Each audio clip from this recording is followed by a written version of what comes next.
Sa pagbabalik ni Elian sa tulay, mas naririnig niya na ngayon ang mga tinig at ang pangalan niya.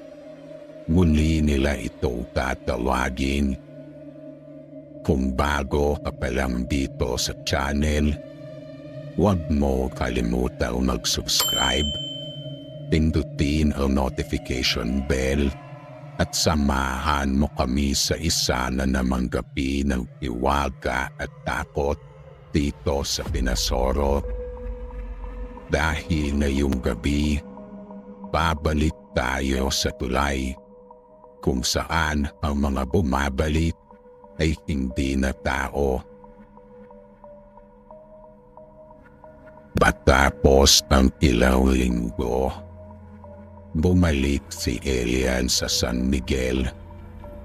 Dala muli ang kanyang camera at recorder.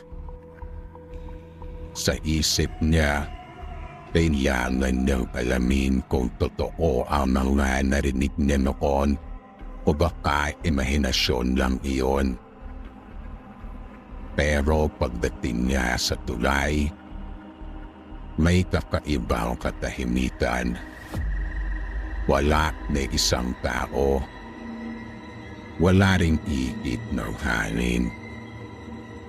Habang nagpaayos siya ng kamera, nakita niya ang bakas na paa sa basang